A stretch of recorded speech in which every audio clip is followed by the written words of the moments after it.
Welcome, everybody, to Season 1, Episode 5 of the Games People Play with Bernie Corbett.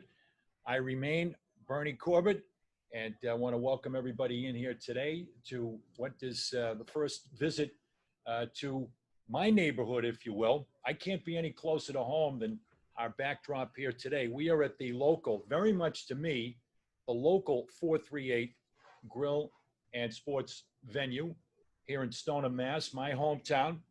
And if you are in the area of 125 Main Street, Stoneham, the local 438 Grill and Sport is a great location for you to come and relax. And now that things have been loosened up a little bit from our pandemic situation, they have both indoor and outdoor seating for your pleasure. I want to thank everybody here once again. So close to my neighborhood, I can just walk back and forth through the woods and enjoy a meal and have a beverage here at the local 438. Thank you to Mark and Karen, the Colangelos, the proprietors here at the local 438, and of course a strong hockey connection with their son Sam, who'll be attending Northeastern University on a scholarship, and is currently projected, I believe, the final Central Scouting ratings had him projected to perhaps be a late first round, second round pick in the draft, which was just announced. The NHL draft will be coming up on October 6th. So many thanks to them. Very appropriate with the guests that we're going to bring in here in just a moment. Also, thanks to our other supporters of the program that have been with us for the entire ride here, all the way to episode 5 of our program. And I want to thank Kirsten Kelly. Kirsten has been very helpful with her sports and consulting business. She can certainly help you to book pro athletes, former or current, for personal appearances, sales presentations, trade shows, and corporate appearances. You can give Kirsten a shout at 781-888-2791, or you can check her out on Facebook at Kelly Sports and Consulting. Many thanks to Kirsten. And of course, the inimitable Phil Castanetti at Sports World, New England's largest sports memorabilia shop since 1986. Here locally in Boston on Route 1 in Saugus. Thanks to Phil. We look forward to many future adventures with Phil Castanetti. So we got all the thank yous out of the way. And now, of course, the real thank you is the guests that we bring in here for episode 5 of the Games People Play. We've certainly moved it around among the major sports. We're going to be back on the ice. We were on the ice with Eddie Olczyk a couple of weeks ago, and we're very happy to bring in our guest here this week, Theo Fleury. Theo, welcome to the Games People Play. Hope you play well with us today. Yeah, me too. Look forward to it. Yes, indeed. Theo, of course, just to give folks the idea, where have you gone, Theo Fleury? If people don't remember, well, you should remember his illustrious NHL career: Calgary, Colorado, the New York Rangers, Chicago, also played in Finland. And Theo, I want to make all the guests feel at home. I've got my Belfast Giants. There you go. I've got one of the best logos in pro sports right there. No doubt about it. And I'll talk to you a little bit about that later, but I did have an opportunity to make that trek with my responsibilities as the voice of Boston University hockey. We played in yeah, you guys played over there, yeah. We did the Odyssey. That's right, and the Odyssey in the Friendship 4 tournament back in November of 2018, Thanksgiving weekend over the Thanksgiving holiday back a year and a half ago. So wanted to make you feel at home with that. And a Stanley Cup champion, a gold medalist, a world junior champion. His on-ice accomplishments certainly legendary. And we want to do as we do here on the Games People Play, talk about the man in full. And when you're talking about the man in full with Theo Fleury, we're going to be full here because it is quite a story that covers quite a bit of territory. And we look forward to discussing with Theo here this afternoon. Theo, first of all, once again, to start at the beginning, your early life, born in Saskatchewan, you spent some time in British Columbia. You settled in Russell, Manitoba at the age of, I believe, 14, 15. And when you describe that early life as you have particular association, rather volatile early life in terms of your upbringing and your home life. Yeah. So both my parents experienced childhood trauma in their life. And that obviously manifests itself into addictions as a coping mechanism for, their experiences. And so I grew up in a very chaotic, violent, poor household. And so, I faced a lot of adversity early on in my life, but thank God I found the sport of hockey at the age of 5, which, was pretty much a godsend for me. And not only that I loved it, but I was really good at it too. And so, the sports field, sort of became my happy place, whether that was the rink or a ball field or a gymnasium or a golf course or whatever it was. When I was there, I didn't have to be at home and I didn't have to be in the chaos. And so, I really took to playing sports, and, I had a love for it, and I was a highly competitive kid. And, I was always vertically challenged, and so, but, like I said, without sports in my life, I don't know where I would be today. You mentioned about your situation at home, and as you said, it was certainly not one of privilege. But I think on the positive side, early on, you got a little bit of a perspective on the good side of the hockey community and the support of the hockey community. I know there was one family in particular that helped you and your brother with your hockey career, and actually get you in a position where you could visit the Andy Murray. Andy Murray's a guy that I've got to know as the head coach at Western Michigan. You got to visit the iconic Andy Murray's hockey school at an early age to put some hockey influence in your life.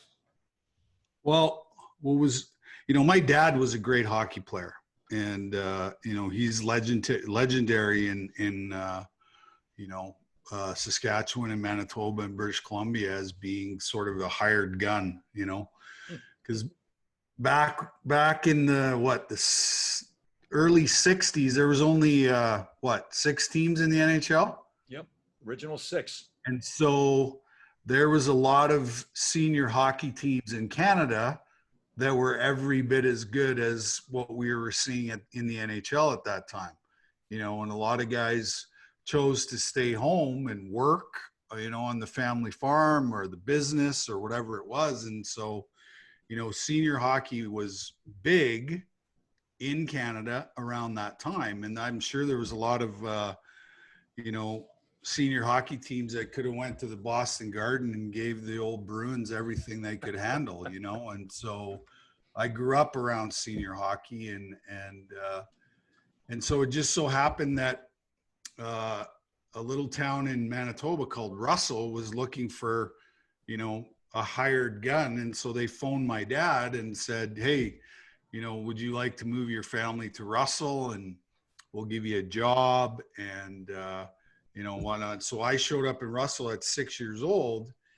And when I got there, it just so happened that the 13 best athletes in this little town of Russell were all my age.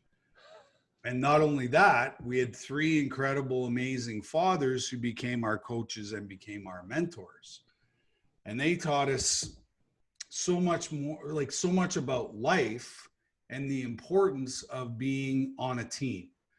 And the hockey was almost secondary. But what happened was, through these teachings of respect and loving and caring for your teammates and consequences and all of these things, we became this amazing little hockey team. And not only that, we had 13 incredible sets of parents who sort of all bought into this formula.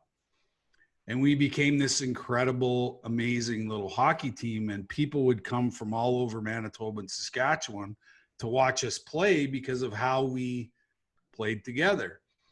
And so with that kind of mentorship and that kind of support and love, and, everybody took care of me, the community of Russell, Manitoba embraced my talent, and they nurtured it and they fed it, and, you know, gave me incredible positive, you know, experience. And, you know, it just allowed me to not worry about what was happening at home. And I could really focus in on, you know, what I really wanted to do. And I think from the very first time I put on a pair of skates, you know, I wanted to play in the NHL someday. And so, you know, my childhood, I don't know if you meet too many 6-year-olds that are going around town telling people that they're going to play in the NHL someday, but, you know, I was that kind of kid. And so I really dedicated myself as a child to spend almost every waking hour that I wasn't at school, you know, skating, shooting, passing over and over and over again. And so, you know, I sort of subscribe to the, excuse me, the Malcolm Gladwell theory of 10,000 hours. And by the time I left home to pursue my professional career at 15, you know, I'd already put in 10,000 hours of practice. And so I was very more advanced than a lot of the guys that I was playing against at that time.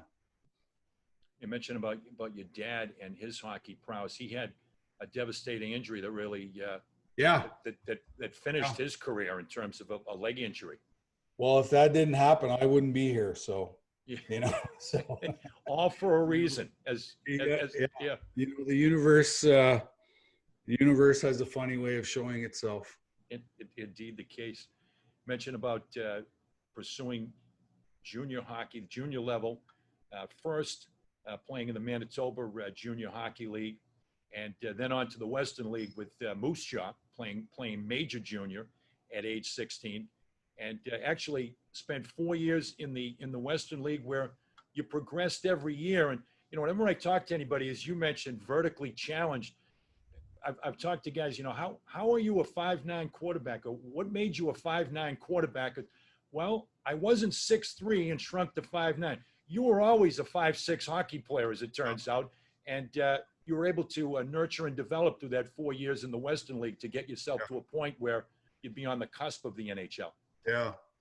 Well, you know,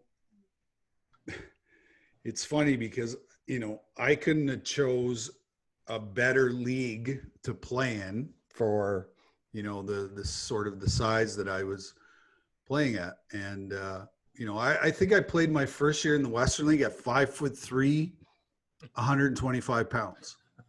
And so, you know, the list of enforcers at that time is the same list of enforcers that eventually played in the NHL. So, you know, the Grim Reaper was playing in Regina.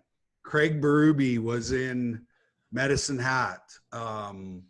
Wendell Clark was in Saskatoon, you know. So those are guys, Ken Baumgartner, Dave Manson, you know, the list goes on and on and on and on. And so, you know, I played against those guys almost every single night. And so, you know, having that experience, you know, really prepared me for what was going to happen when I got to the next level, which was the NHL. But, you know, I played with guys like Kelly Buckberger and Mike Keane were my line mates in junior.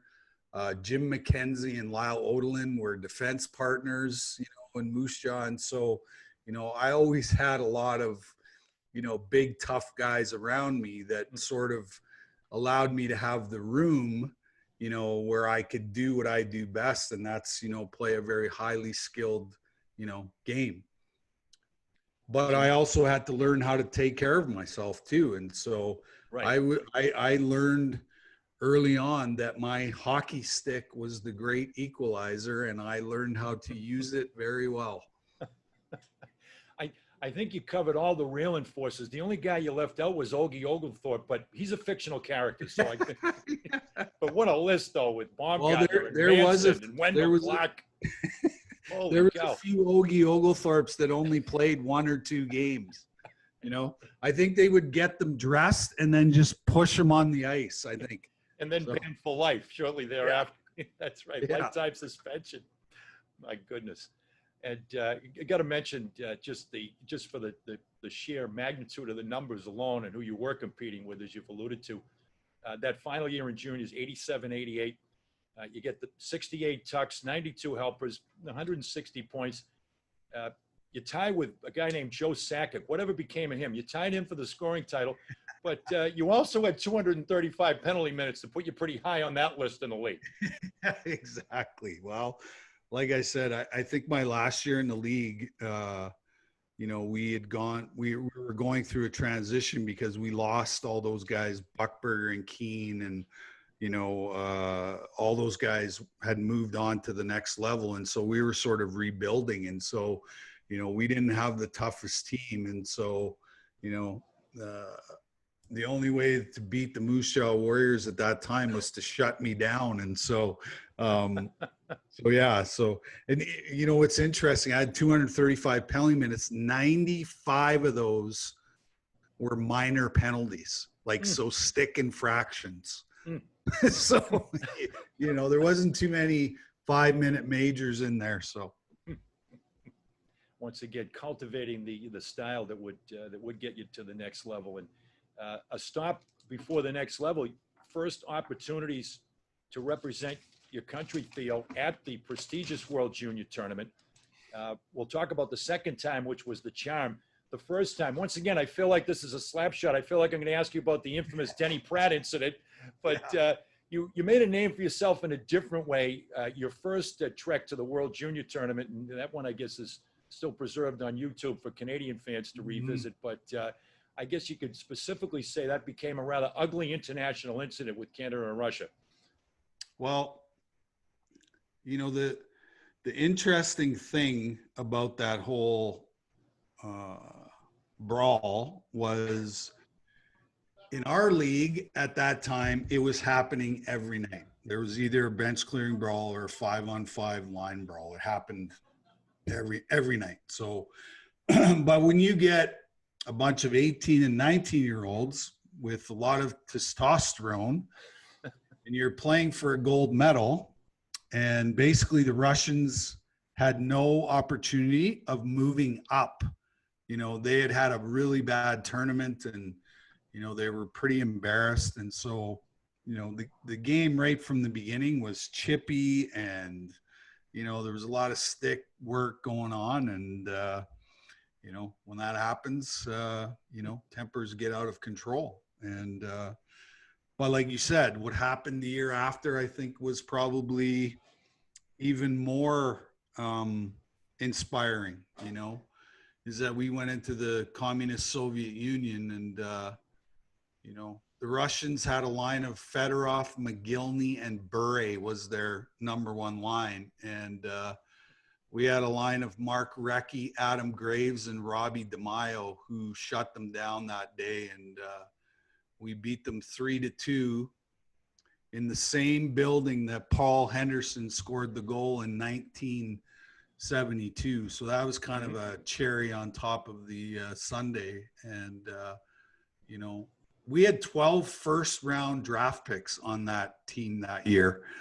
And Joe Sakic was our fourth-line centerman that year. So, it just goes to show you that, but you know what? The Americans, they gave us all we could handle, too, in that tournament, because they had Jeremy Roenick and Mike Modano and all those guys that became superstars in the NHL. They were playing for the American team. And so I think we only beat them by a goal in the round robin. So, it was a great tournament. I believe it's the greatest hockey tournament on the planet. It's even better than the Olympics when you have best on best, because, and people always ask me, what's your most favorite championship? I always say it's the World Junior. World Juniors. Because it's the first time I ever won anything. And I absolutely just love that feeling of standing on the blue line. And, they weren't playing the Russian national anthem. They were playing the Canadian national anthem. And, you got the flag on your chest, and, there's no greater feeling. And, I had the opportunity to play for my country 10 times, in my hockey career. So I played under 17, under 18, 2 World Juniors, 2 World Championships, 2 World Cups of hockey, and 2 Olympic Games. And so, every time I had the privilege to put on that jersey, man, it was, and to be considered, one of the 23 best players in all of Canada, it really says something. And then, the Olympics in Salt Lake City, we hadn't won a gold medal in 52 years of playing at the Olympics. And so, when you really put that into perspective, when we did win, to be only one of 23 guys in the last 52 years of us, Canada, who we call hockey is our national sport, to be one of those 23 guys in the last 52 years that have a gold medal was even more special. And we beat the Americans in Salt Lake City in their own building. So, and I played in Salt Lake in the minors too. And that was the first time I'd been back since I played there. So it was kind of interesting. There was a lot of irony, I guess, in all of it. I started my professional career in Salt Lake and pretty much ended it by winning a gold medal in Salt Lake. So it was pretty cool. Full circle there. And mentioned from the World Juniors, captain of the team, all tournament team, gold medal, same barn as Paul Henderson. Name that tune. We can do it in 3 notes. They're playing the same song, "Oh Canada," and a world for the World Junior Championships. And then your pro debut, which you just alluded to, was in the Old I, the International League, with Salt Lake, and you had the opportunity to join the club there, part of their playoff run, and Turner Cup, the old Turner Cup championship. So suddenly, winning was breeding winning. You had a chance to win another championship before we get to the next one. Yeah, I know. It was a pretty wild 18 months that I had, because won a World Junior. Then I went to Salt Lake after my junior season was over. We won the Turner Cup. And then a year later, I was carrying around the Stanley Cup around the Montreal Forum. So, in 18 months, I had 3 rings, and I was like, this is insane. But, I don't think I really appreciated it early on in my career, but I definitely do now that I'm retired, because you only get so many opportunities in your career to win. And, fortunately enough for me, I had a lot of those opportunities, and but a lot of them were internationally and playing for Canada. So, it was great. Salt Lake, 74 points in 40 games, and an opportunity to come up and join a team that was on a mission, 88-89, certainly legendary Calgary Flames, and a chance to play a major part in them winning the Stanley Cup that year. You had, in 36 games, you had 34 points, big impact through the playoffs.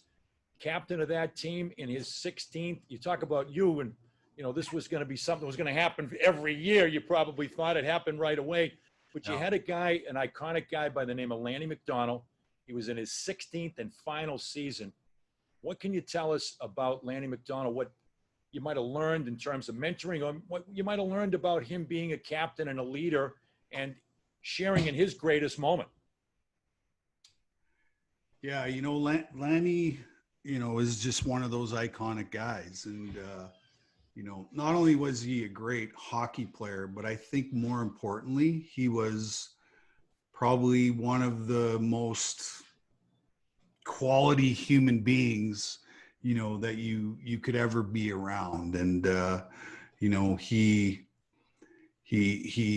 had a love of the game. He was competitive, but, he was just one of those guys that, there was like almost a light that shone around him when, we were either on the road or in the dressing room or whatever it was. And so, what was interesting was, I think Lanny sat out the game before, he was a healthy scratch.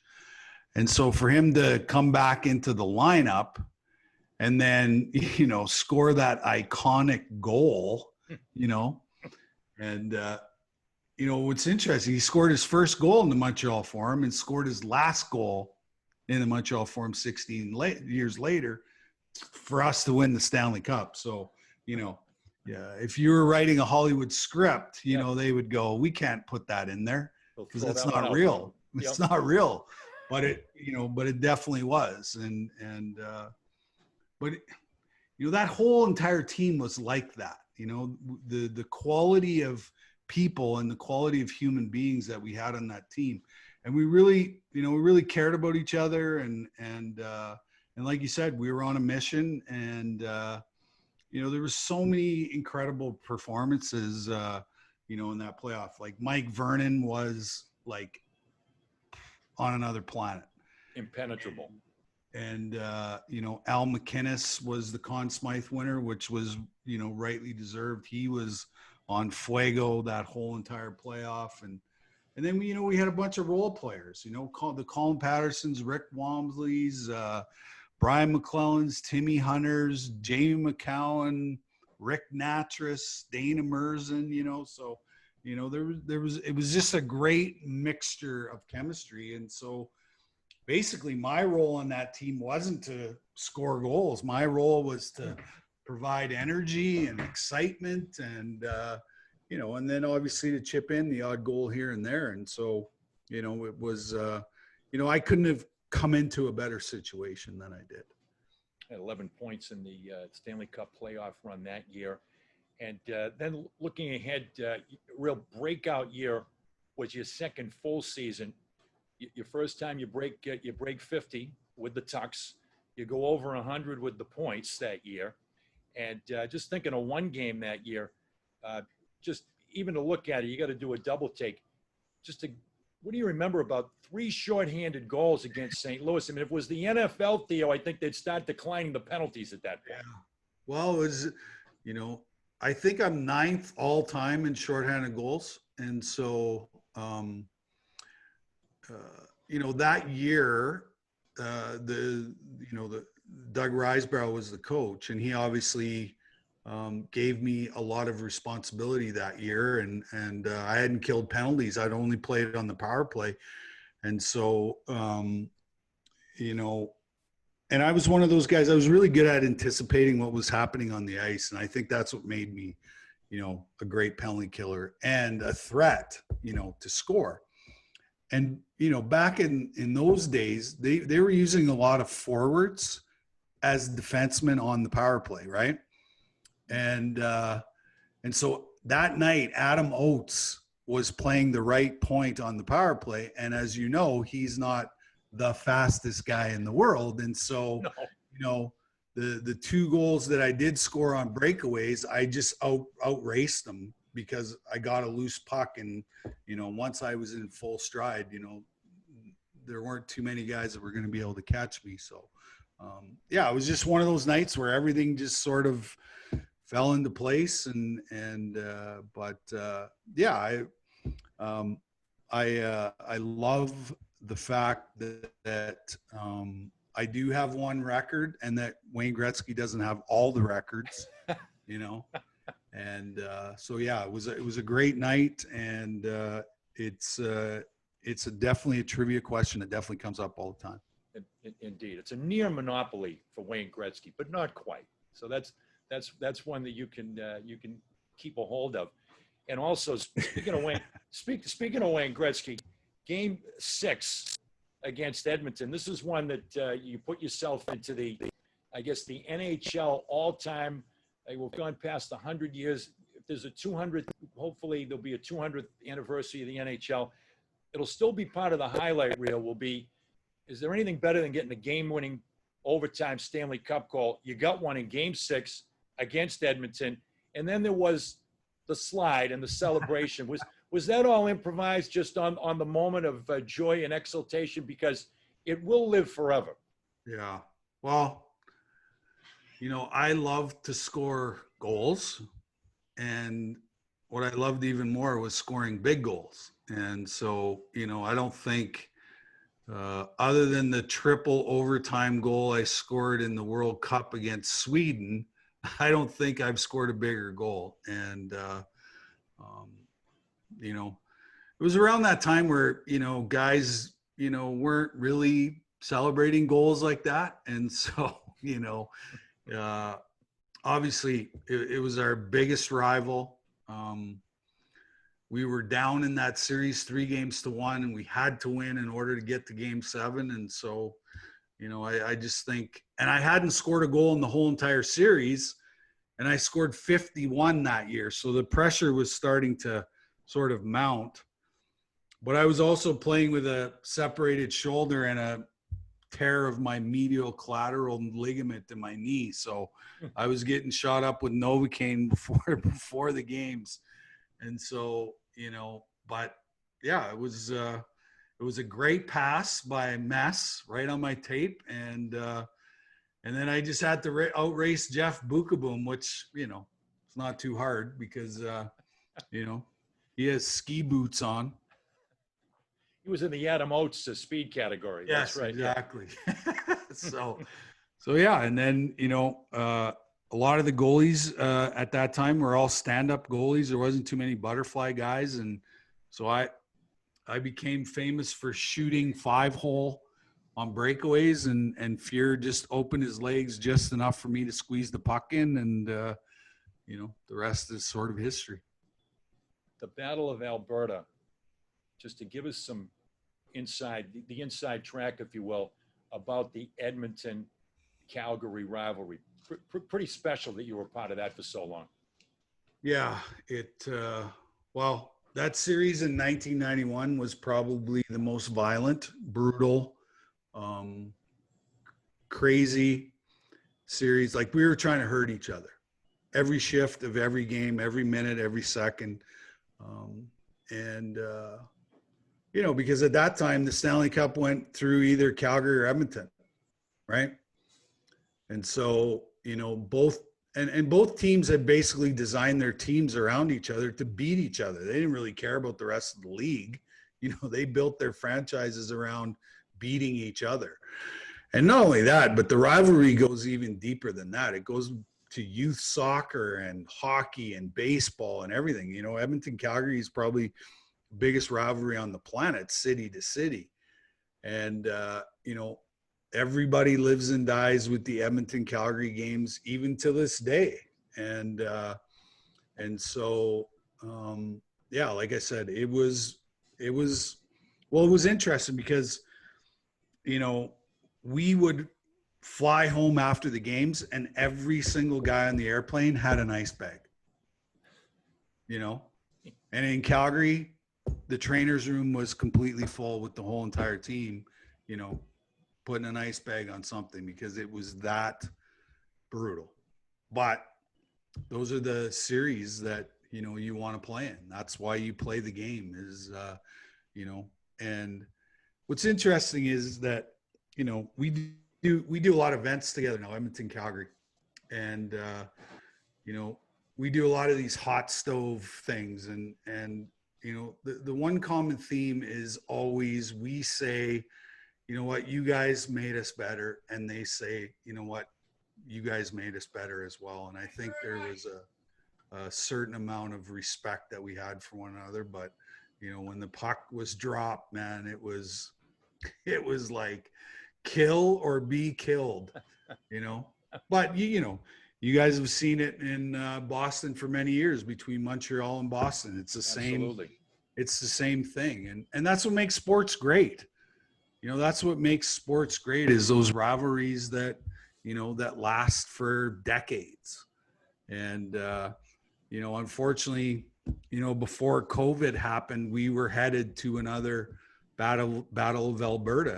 And it's hard to believe that 1991 was the last time Edmonton Calgary met in the playoffs. Wow. It's about time for another one. Yes, we need it. That's absolutely, Theo. No question. And once again, you mentioned about Boston, Montreal.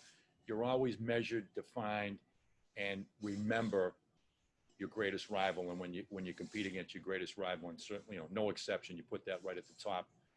And your time in Calgary, you just a couple of years later, you assumed the captaincy from Joe Nieuwendyk and found yourself in a on-ice mentoring role for a guy named Ginla that came aboard.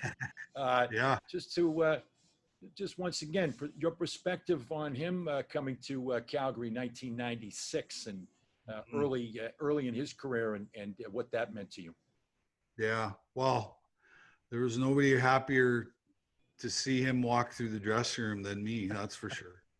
You know, I think me and Gary Roberts, I think were the last two guys left from the Stanley Cup team. And, you know, we were sort of going through a transition and rebuilding, you know, the team. And, you know, Trevor Kidd was our goalie, who came with lots of high expectations. We had a very young defense core. And, you know, Iggy actually showed up, you know, for a playoff series when we played against Chicago.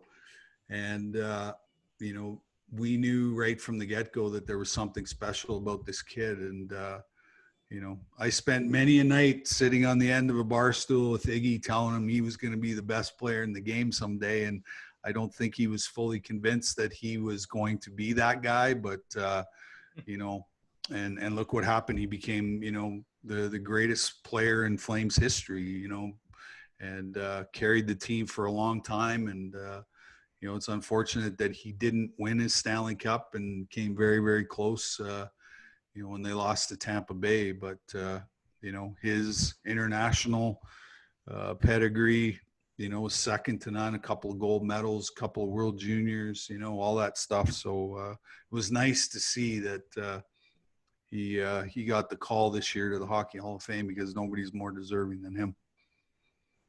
One of the things that changed around that time as you head toward the late 90s was the money situation, free agency situation, good news, bad news, if you will. Calgary perception, certainly smaller market Canadian team. You had the opportunity to move on for the first time to Colorado. Your memories about that and how really for the first time the economics of the game changed significantly. Yeah. Well, we didn't know if the franchise was going to be viable in Calgary anymore. You know, that's where it got to the point because we were paying American dollars in Canada, right? And we were in a bit of a recession in Canada as well, and so, you know, the corporate ticket base, which has always been, you know, the biggest thing in Calgary, it started to dwindle and decline, and there was less and less people coming to the games. And so, you know, it would have been awesome if I could have stayed in Calgary for my whole entire career. But, you know, you get one chance and you get one opportunity to, you know, to sort of go and make the big bucks. And I got traded to Colorado, which was, man, I was so lucky to, you know, to get traded there, because when I walked in the dressing room, it was like walking into the dressing room at an all-star game, you know. Unbelievable team. It was, you know, being able to play with Joe Sakic and Peter Forsberg and Milan Hajduk and Patrick Waugh, Adam Foote, Claude Lemieux, you know, Dale Hunter, you know, it was a really cool experience, and we probably should have won the Stanley Cup that year. And you know, we lost to Dallas in Game 7 of the conference finals, and then Dallas went on to beat Buffalo for their first and only Stanley Cup. And so, you know, it was unfortunate because our team was stacked. It was crazy. So, and you know, what was awesome was, you know, we'd be down in games and Bob Hartley would stick me and Joe and Peter Forsberg on a line together. So that wasn't any fun at all. That's like a trip to Fantasy Island when you consider that. That's for sure. Well, then we had Sandis Ozolinsh on defense feeding us pucks too. So, you know, it was just crazy how good that team was. And then on to the Rangers. And once again, money a bigger factor. And also it did have the money had, I guess, that was kind of a good news, bad news scenario for you in terms of New York and the proximity of Atlantic City, if you will, and some of the things that went along with that in terms of your New York experience. Maybe it would have been better to keep the kid in Calgary. Well, it might have been, but it'd be nice for all of us to have a crystal ball. But you know, to this day, I believe that the New York Rangers are one of the best franchises in all of hockey. I don't think, well, I know that I was never treated better by an organization, such as the Rangers. And,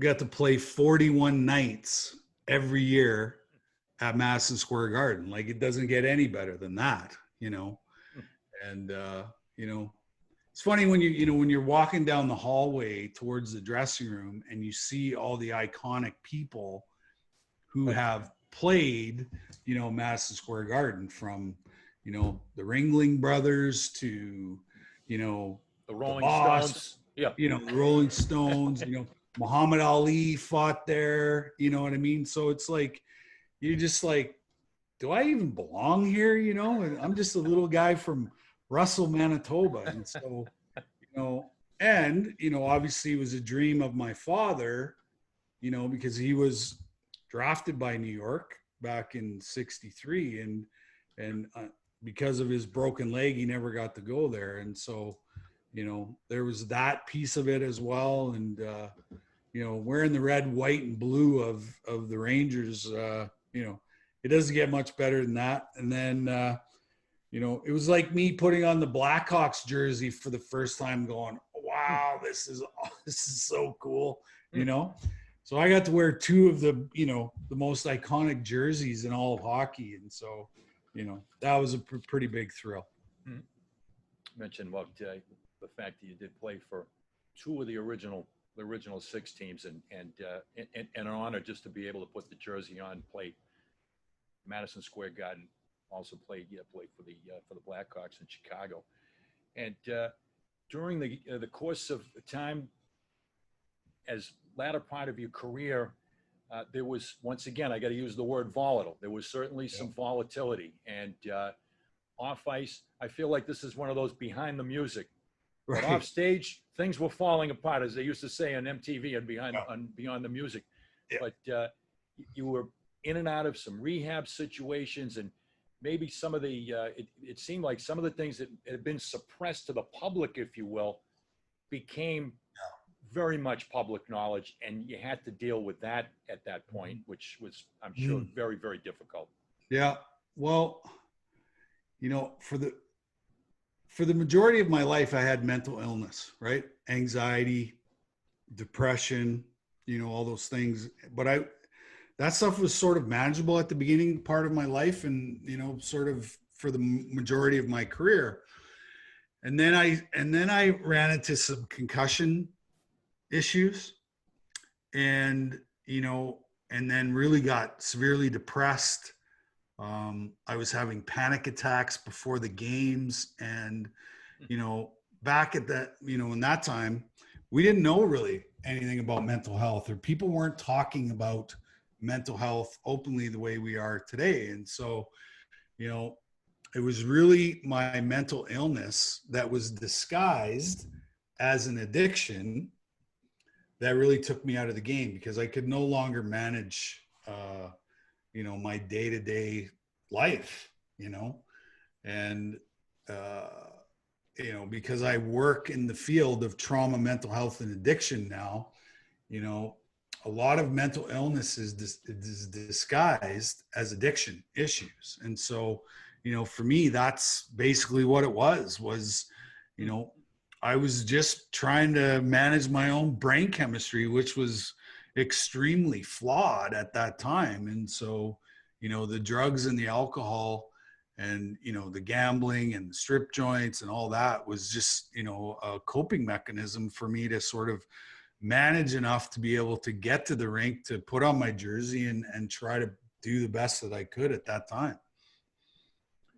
When you came through the NHL program at the time, and they had a program, you were in it, you were out of it, but once again, it was really the infancy of that program, and there was a lot of trial and error in the program itself that you became part of.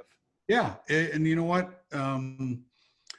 I say to this day that, the NHL substance abuse and behavioral program, I picked up a lot of tools during that time that I use today that's helped me stay sober for, for almost, 14 and a half years now. And, um, it's been an absolute incredible journey. There's no question about it that, like I shouldn't be here. 16 years ago, I had a fully loaded pistol in my mouth, ready to take my own life, not because I wanted to die, but because I was completely exhausted from living in emotional pain and suffering for, the majority of my life. But it was the gun incident that sort of turned this whole thing around, because I wanted to live, and I knew that I was better than what I was showing the world. And I left the game on bad terms, and I left the game obviously the way that I didn't want to leave the game. But it really sort of allowed me to take something head on that I'd been putting off for many years. And that was dealing with my trauma. And I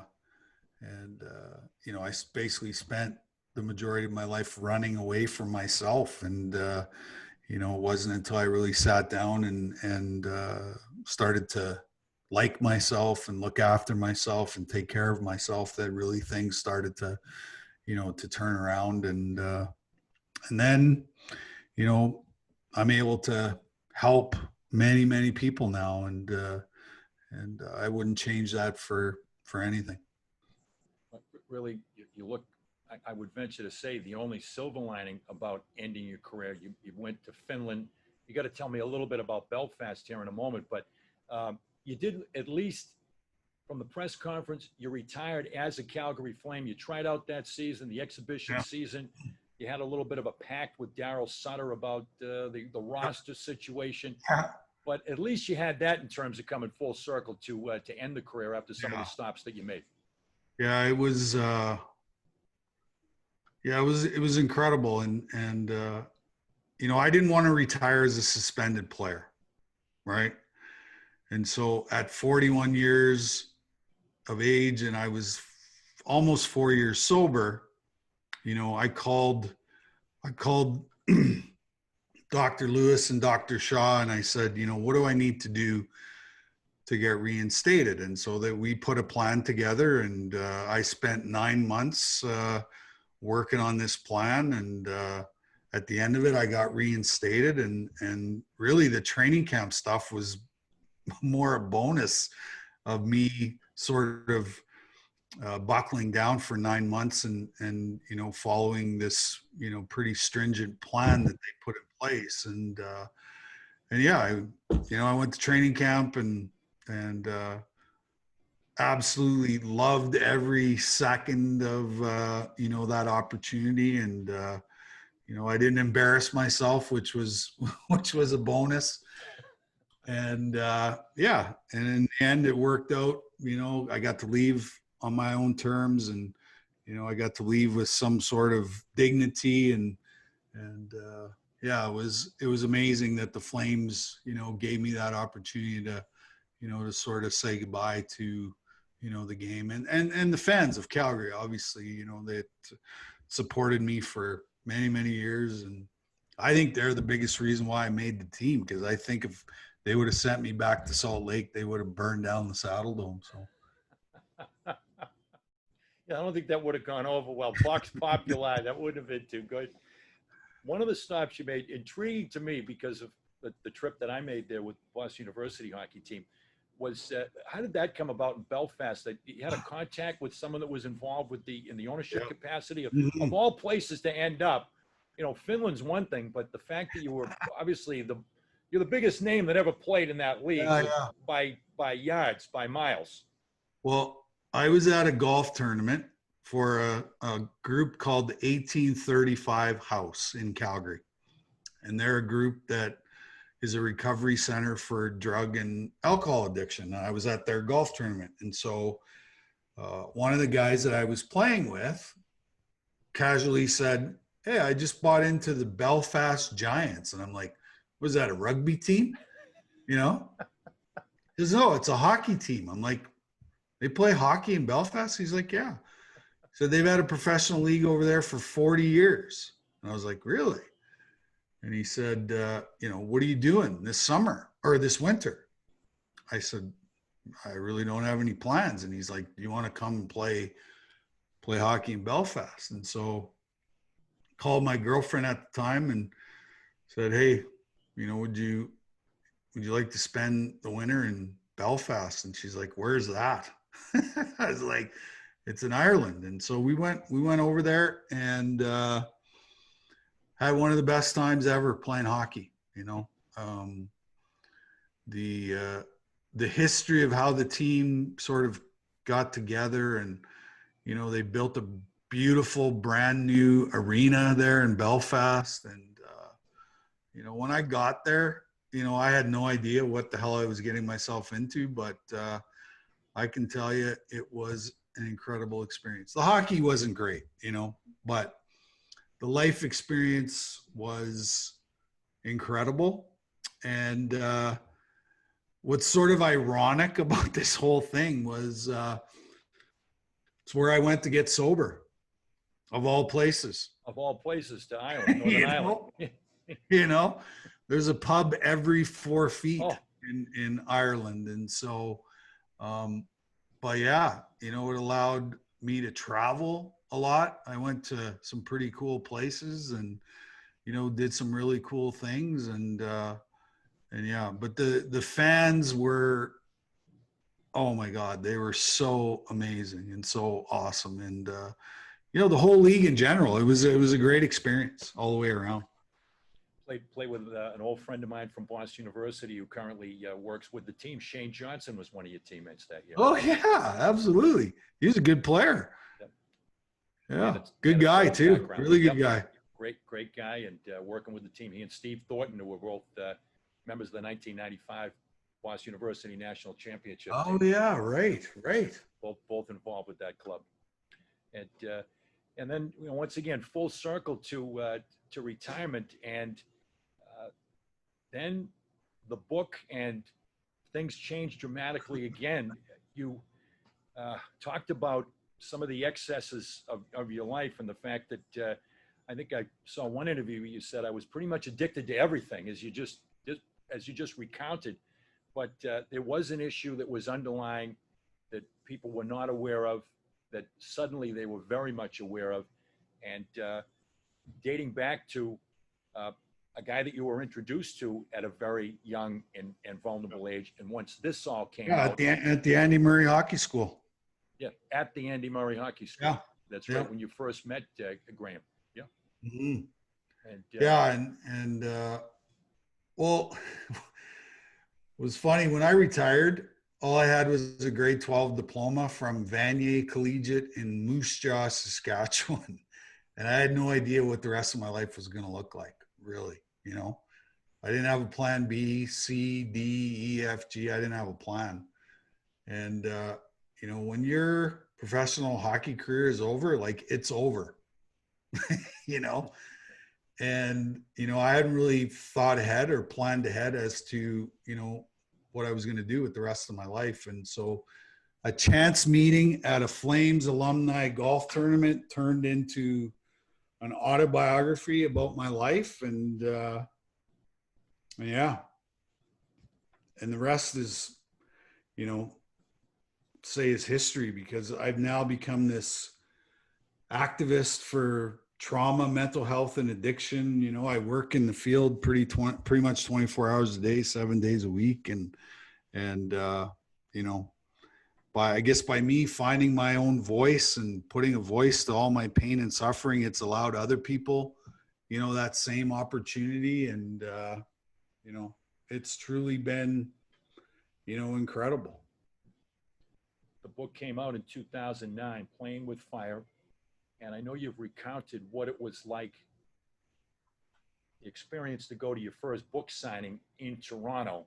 Yeah. And take it from me, I've authored a number of books, and I've done signings, and there is always the feeling in the back of your mind, I wonder if anybody's going to show up.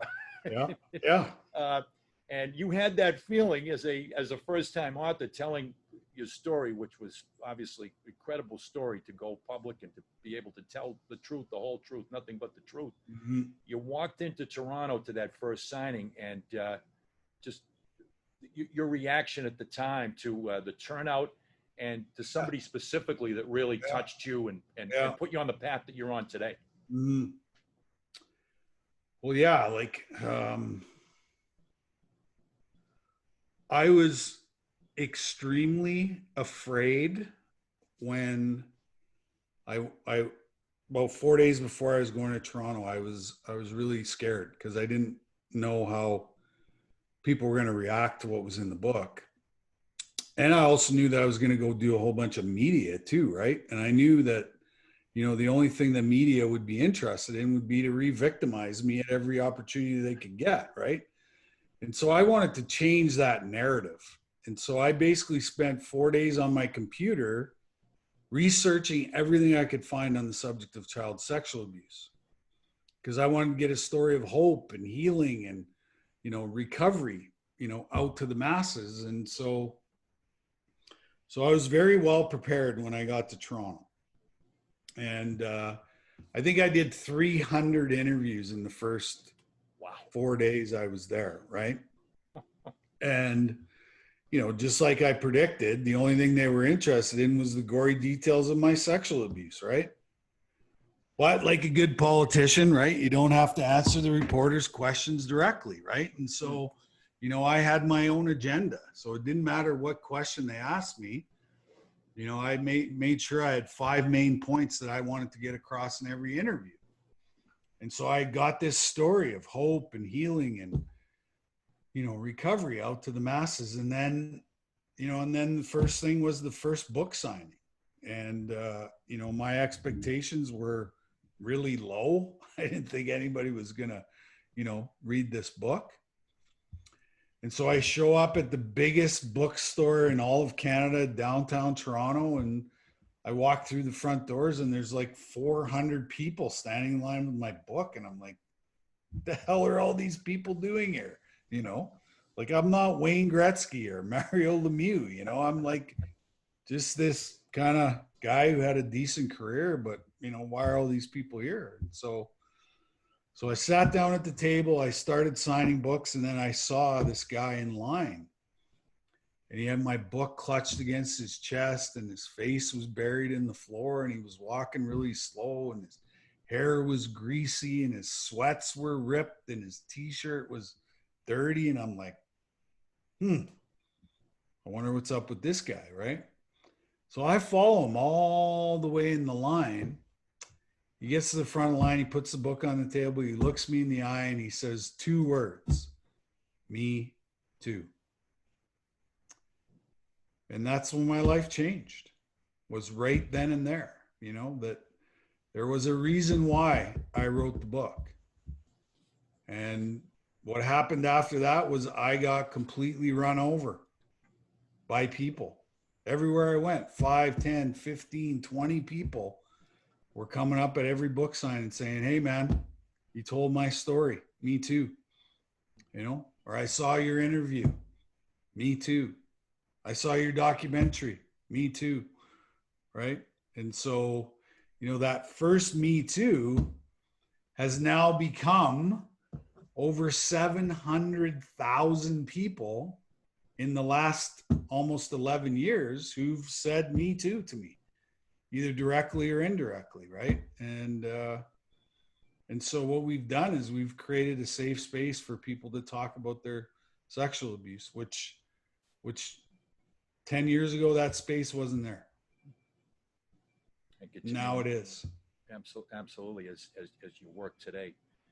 And another aspect of your life that you've got in touch with that I believe has become deepened over time is tribal heritage and your poly-ethnic background. articulate that, and I thought it was I thought it was very, very compelling because I did not know about Right. the whole question of the polyethnic and that in your life, let alone in anybody's life. But you actually Mhm. had a very diverse background, and now you've very much got in touch with your tribal heritage and your roots. Yeah. Well, I think it's been the most healing tool that I've used, you know, because the process of healing is like a three-step process. It's body, so the physical part, the uh, soul part, and the spiritual part, right? And for many years, I was, lacking two out of the three, because I'd never been in touch with my emotional state. And I really sort of was pissed off at God, right? For many, many years. And so I just sort of put those things to the side. But when my book came out, I started being asked to speak in the Aboriginal community in Canada. And what happened is those people, through their spiritual teachings, they gave me my life back, right? And I do ceremony with one of the most powerful medicine men on the planet, and he lives about 2 hours south of where I live now.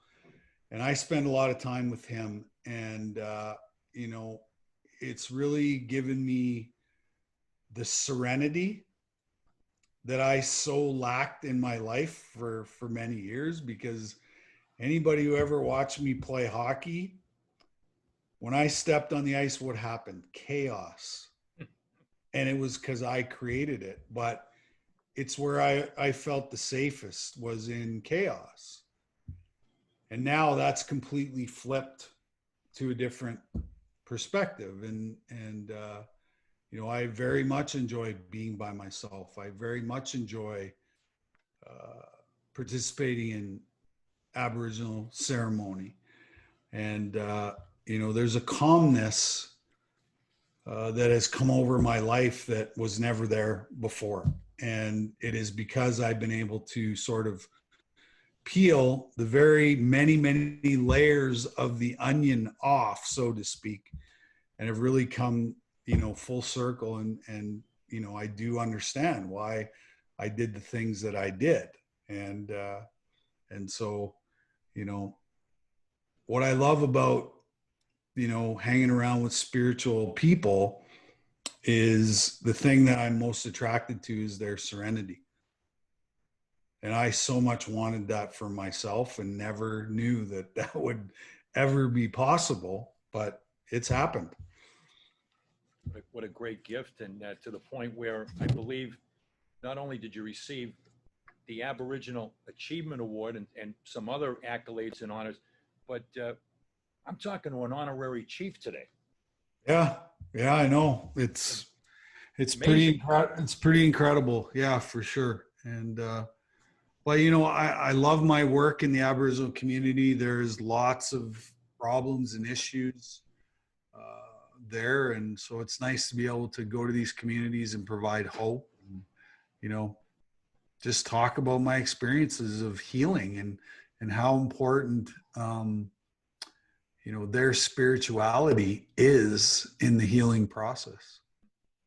I'd love to get an eagle feather at some point. That would mean a lot to me, Theo. Ah, okay. Awesome. Yes. Protection and connection is, I believe, what you Yes, commented. absolutely. And in this pandemic world that we live in, we both need a big dose of, we need a big dose of both Yes, protection and connection. yeah, absolutely, for sure. That's the biggest thing that's happened throughout all of this, right? Is we're spending a lot of time in isolation, which isn't good for the psyche. No, indeed, No. indeed.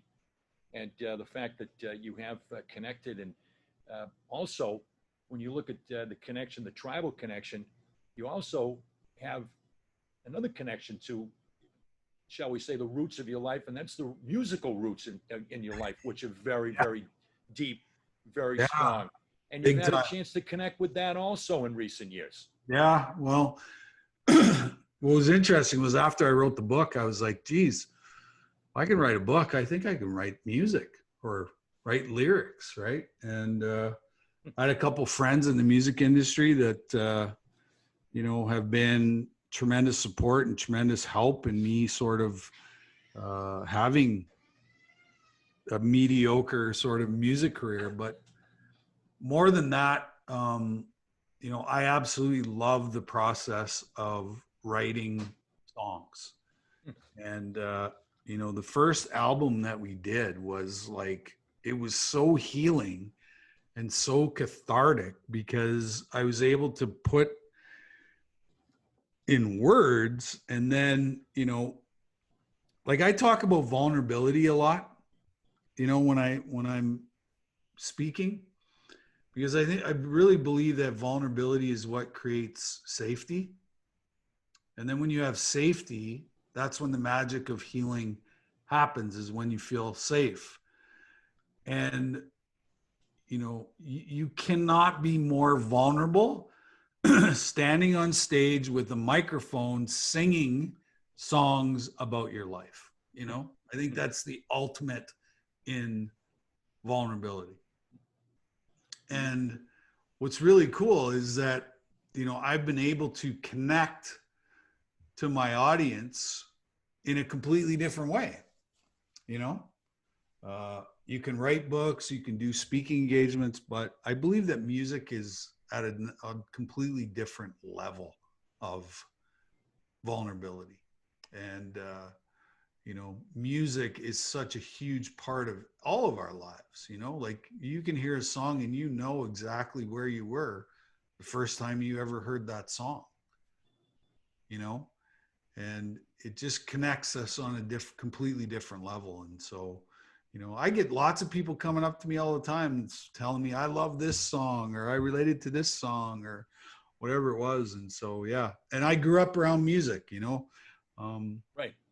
and Family. if you know anything about Métis people, right, which is a mix of Aboriginal and French or European blood, music is part of our DNA.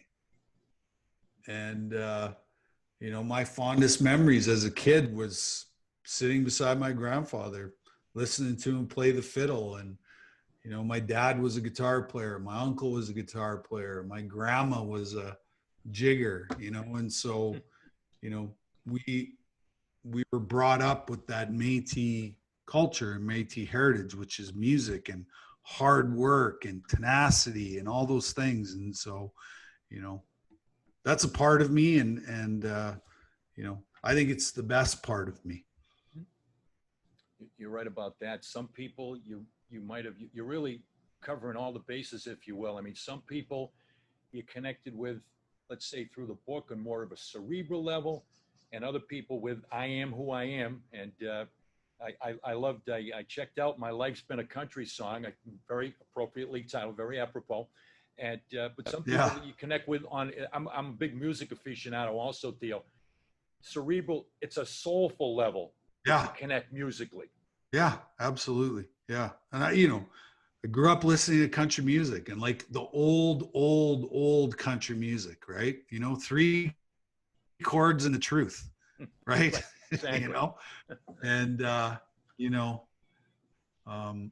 yeah, it's so much fun. Like I'm going to be singing at a big charity concert for my foundation here in a couple of weeks with a guy named Gord Bamford, who is a huge hockey fan. And, he does Know the name. so Yep. much, Yep. so much incredible work in Central Alberta with all the charities there. And so they're putting this drive-in concert. So you remember the old drive-in movie theaters? Sure. Well, they're doing a drive-in concert, and it's all for mental health. And so I'm excited to be involved in that. And I'll get up and sing one of my songs with Gord's band, who is awesome band.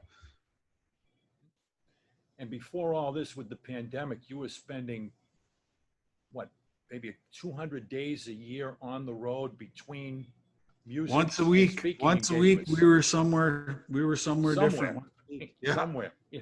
somewhere. Yeah. Exactly. Hello, Peoria. You were somewhere. Exactly. Exactly. Yeah. I've been to Peoria. I had a feeling that was a safe bet on my part if I had bet on it. No question. 6 days on the road, and I'm going to make it home tonight, as the old You song got it. says. Exactly. Yeah, that's right.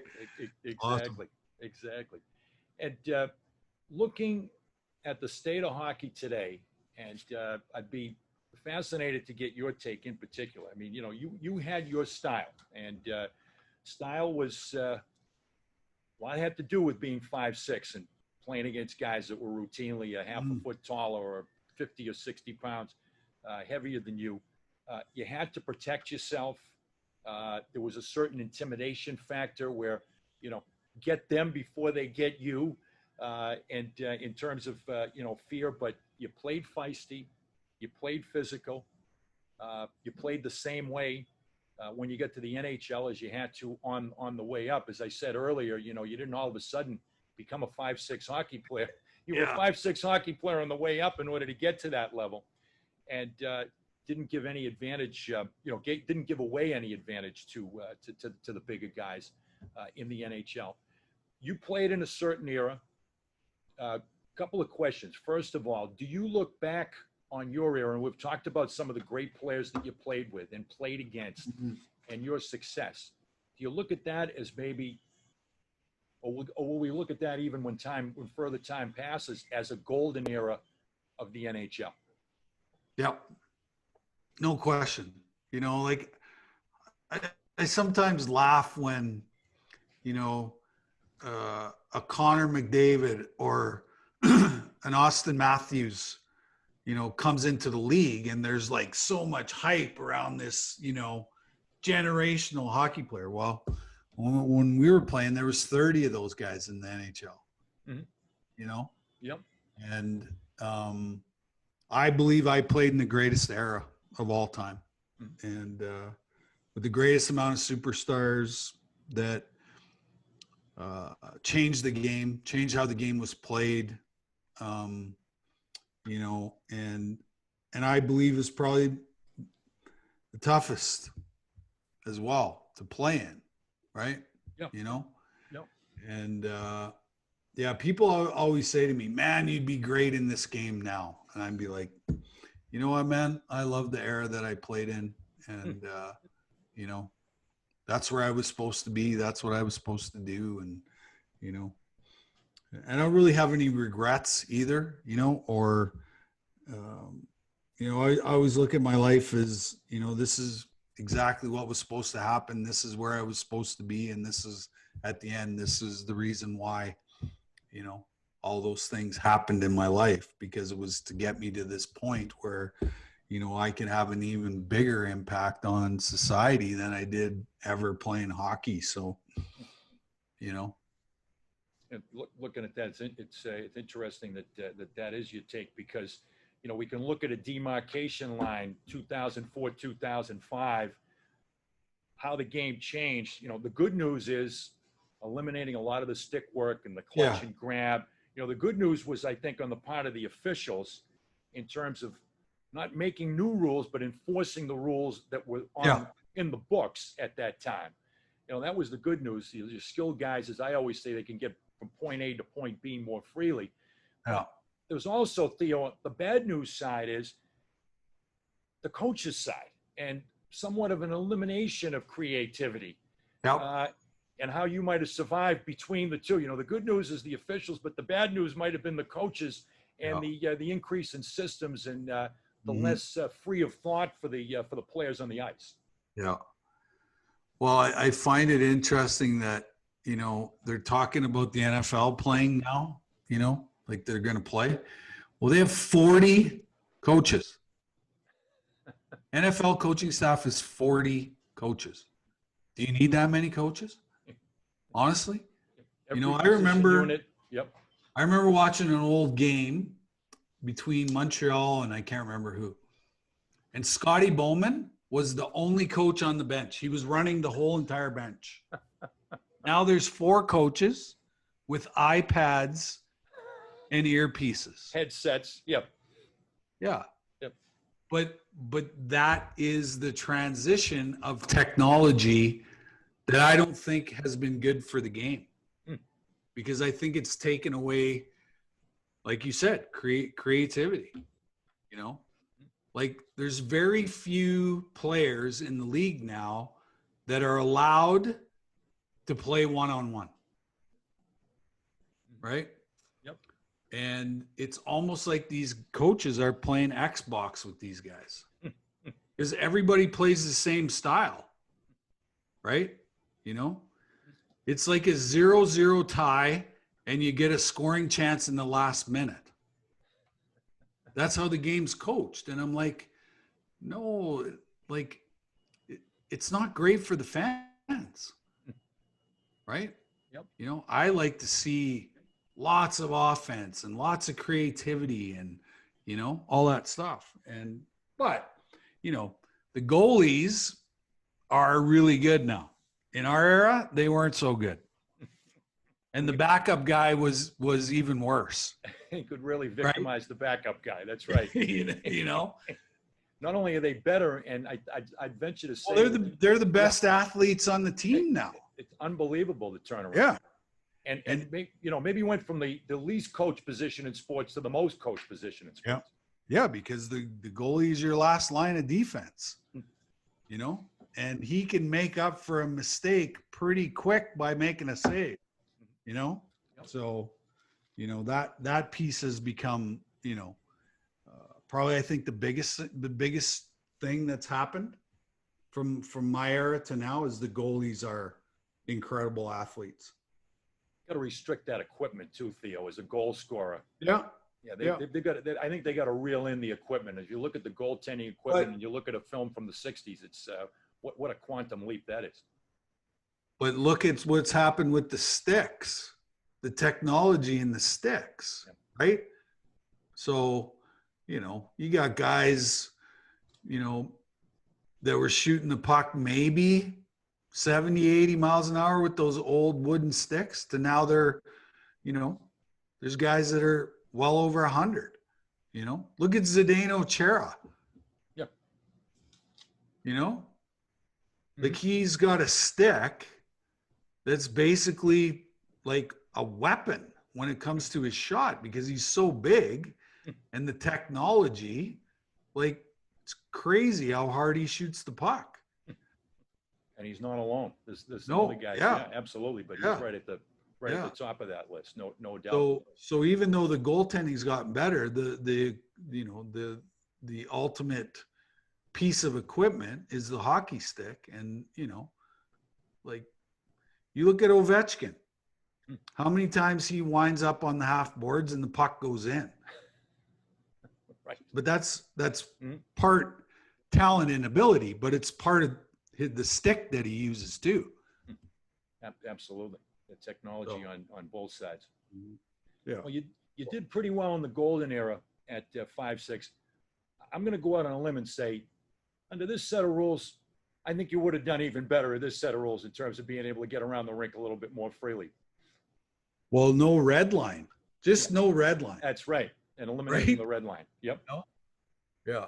Because I played with some pretty awesome defensemen that could thread the puck, like Al McInnes, Phil Housley, you know, guys like James Patrick.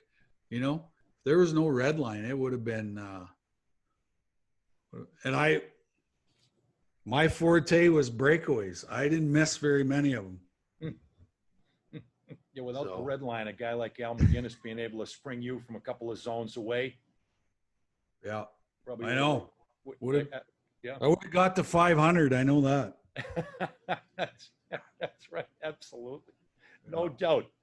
Well, Theo, it's been great spending time with you. And as I think of your life in full, which is what we do and what hopefully we've done successfully here in the games people play, I look at you and I'd say my own personal assessment is you had to get lost in order to find yourself. Is that a fair assessment? That's totally great. That's awesome. You're the first person that's ever said that. So, and I think that, you know, the fact that you had the secrets that you carried for decades and the lost aspect, and now very much finding yourself. And I know that you often cite also as we come down the stretch here, awareness to healing is a big part, I know, of what you preach. And Yeah.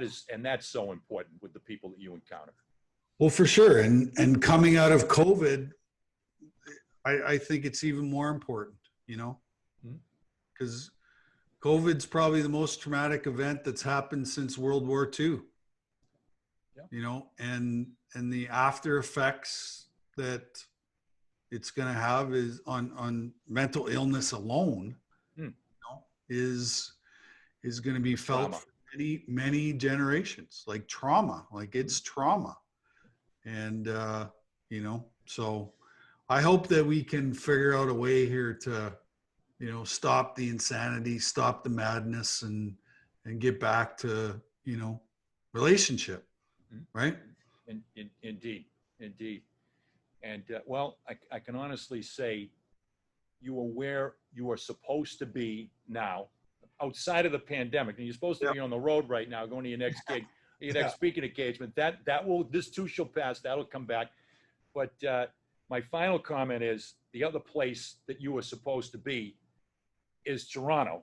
1,084 games, 455 goals, 633 assists, 1,088 points. Playoffs, you ask, 79 points in 77 playoff games, and 4 90-plus point seasons, 2 100-plus point seasons. And, in the spirit of the Gordie Howe hat trick, you can throw in the 1,840 penalty minutes as the player in full that you were, and the entertainment that you provided during the course of your career. So you're where you're supposed to be right now, Theo, but hopefully Toronto will be a place that you are supposed to be ultimately. Let's hope so. Yeah, let's hope so. I think that, there's so many worthy people, that should be in the Hall of Fame, but unfortunately they only give 4 guys a chance every year. So we'll just continue to wait our turn, and hopefully, someday that'll happen. Indeed. Look forward. We'll come back and talk to you on that day, and that day shall come. That would be great. Thank you. Theo Fleury, thank you for playing. You played well here for us through your career and in your current initiatives, which are landmark in and of themselves and exemplary as they are. And we thank you for that. And thank you for playing the games people play here with us this afternoon. All the best. God bless. Yeah, you too. Thanks so much. Theo Fleury, our guest, we thank him here on Season 1, Episode 5 of The Games People Play. And just want to thank everybody that makes the program possible. My executive producer, Andy Bernstein, the crowd out in Seattle with Todd and Kiwan, and also, once again, to the local 438. It is my local. It's where I stop. And I want to thank Mark and Karen and everybody here at the local 438 in my hometown of bucolic, rustic Stoneham, Massachusetts. So for The Games People Play, this is Bernie Corbett saying, play well, everyone.